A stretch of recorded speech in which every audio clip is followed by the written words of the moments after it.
demain, il y a un programme spécial sur le discours président haïtien René Préval dans les Nations Unies.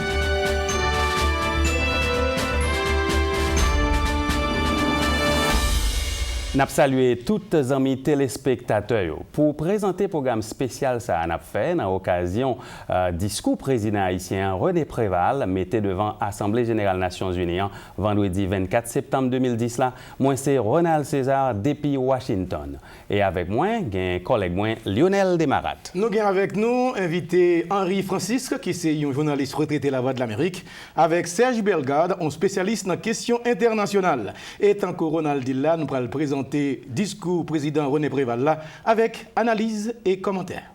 Et pour nous commencer, nous avons demandé d'inviter nous et de comprendre l'importance de l'Assemblée générale de l'ONU, surtout pour les leaders qui ont participé. Henri Francisque. Eh bien, l'Assemblée générale de l'ONU, c'est grand candiangou international pour tous les leaders pays qui veulent paraître qu'il y a importance.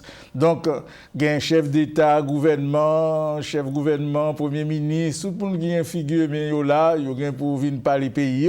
Et si il y a une prétention pour compter sur la scène internationale, il n'y a pas qu'à là. D'accord, merci Henri. Lionel? Serge Bellegarde, nous avons réformé les questions et demandé qui importance l'Assemblée générale, organisation Nations Unies pour la famille mondiale. Eh bien, l'Assemblée générale des Nations Unies est particulièrement importante parce que l'organisation elle-même tellement de problèmes à travers le monde entier et surtout pour nous en Haïti, c'est extrêmement important parce que nous connaissons le rôle des Nations Unies à jouer en Haïti. D'accord, on a dit merci à Serge Bellegarde et Henri Francisque. Et sans perdre du temps, nous pourrons faire téléspectateurs vive déclaration président René Préval mettait devant l'Assemblée générale de l'ONU vendredi 24 septembre 2010 là.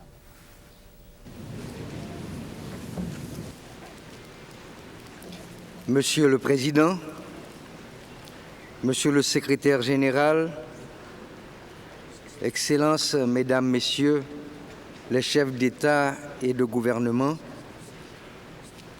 chers délégués, mes premières paroles seront pour saluer la mémoire des centaines de milliers d'Haïtiens, d'Haïtiennes et des collaborateurs et fonctionnaires du système des Nations Unies. Une centaine d'entre eux, dont particulièrement M. Heidi Anabi, représentant spécial du secrétaire général des Nations Unies, qui ont perdu la vie lors du séisme ayant frappé Haïti le 12 janvier dernier. Cependant, chaque tragédie apporte son lot revivifiant de solidarité humaine. Je tiens encore une fois à remercier au nom du peuple haïtien et en mon nom personnel tous ces citoyens et citoyennes, les gouvernements qui de la République dominicaine, notre sœur siamoise, et aux confins du monde sont accourus à notre aide. Cette assistance nous a été vitale, en particulier lors des premières semaines de l'extrême urgence. Je dois remercier aussi les Haïtiens et Haïtiennes de l'étranger qui, depuis New York, Miami, Chicago, Montréal, Paris, Santo Domingo, les Antilles françaises et des divers autres coins de la planète se sont joints au grand mouvement de solidarité internationale et qui en ont profité pour la plupart pour mettre en place, dans un souci de pérennité de l'engagement, des structures d'intervention pour assister le pays dans sa tâche de reconstruction. Je m'en voudrais de ne pas rendre ici, à la face du monde, un hommage spécial au peuple haïtien lui-même. Un peuple que nous savons privé de tout et qui a pourtant fait preuve d'une richesse humaine incommensurable. Les villes détruites ne se sont pas transformées en de vastes scènes de pillage. Une telle dignité et une si grande bonté, fermeté exemplaire dans la souffrance, bravoure, dévouement, courage, solidarité, esprit de sacrifice, amour de l'autre sont les mots qui conviennent pour qualifier cette démonstration d'héroïsme accomplie par les Haïtiens et les Haïtiennes. Respect, respect pour eux. Mon pays vit une aventure singulière depuis sa naissance. Dès le lendemain d'une guerre d'indépendance qui lui a coûté le tiers de sa population et des destructions matérielles inouïes, et qui, dans la foulée des révolutions américaines et françaises du XVIIIe siècle, a posé à l'humanité le défi de la reconnaissance du caractère universel de la proclamation des droits de l'homme à la liberté, à la dignité et à l'égalité, en faisant des Haïtiens et des Haïtiennes des hommes et des femmes libres. Cette nation, mise au monde en 1804, bien qu'appauvrie et depuis lors matériellement démunie, n'a pas hésité à s'engager dans des actes concrets de solidarité avec des peuples en lutte pour leur liberté. C'est le cas en particulier de la Grande Colombie, aujourd'hui Venezuela, Équateur, Colombie et Panama, sous la direction successive de Francisco Miranda et de Simon Bolivar. En dépit de ses moyens limités, Haïti a toujours manifesté sa croyance et sa conviction de l'unicité de l'humanité.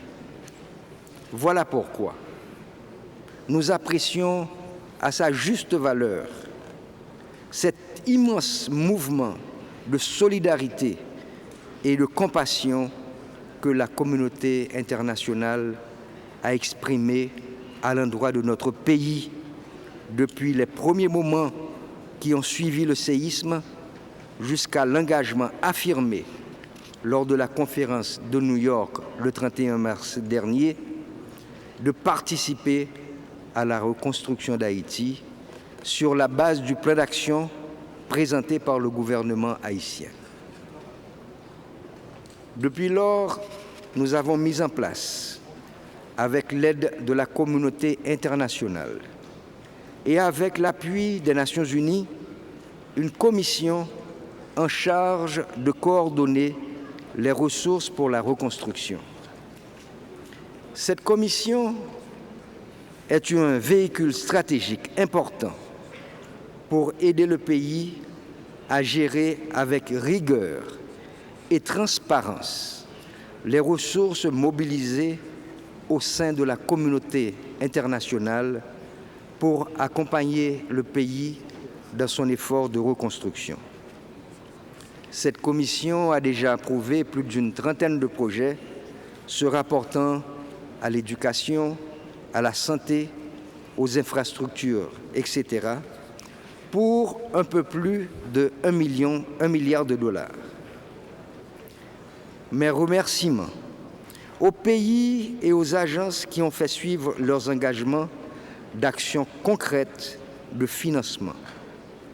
J'espère que ce mouvement sera suivi par d'autres, particulièrement pour nous aider à apporter une réponse rapide aux plus d'1 million d'Haïtiens et d'Haïtiennes qui vivent encore sous les tentes et dans des abris provisoires.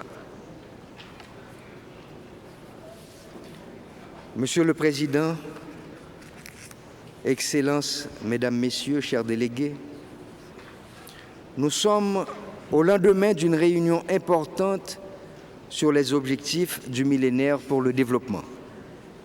Il y a 10 ans, lorsque 189 nations s'étaient réunies ici pour prendre l'engagement collectif de réaliser en 2015 les 8 objectifs du millénaire pour le développement.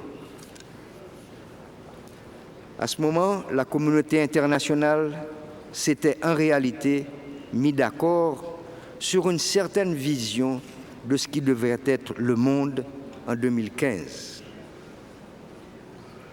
Un monde bien engagé dans la réduction de l'extrême pauvreté, où les enfants et les mères n'auraient pas à mourir faute de soins de santé, où tous les enfants auraient une place à l'école, où des millions de personnes cesseraient de mourir de faim chaque année, où les femmes auraient toutes les opportunités de s'épanouir dans une société sans discrimination basée sur le genre.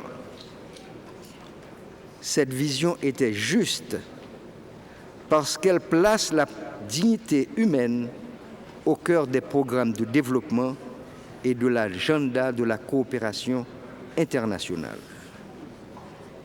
Cette vision a aussi pour avantage de fournir aux pays et à leurs partenaires de la communauté internationale un cadre structuré, simple et clair pour planifier leur développement et organiser leur coopération avec les pays engagés à soutenir la réalisation de ces objectifs.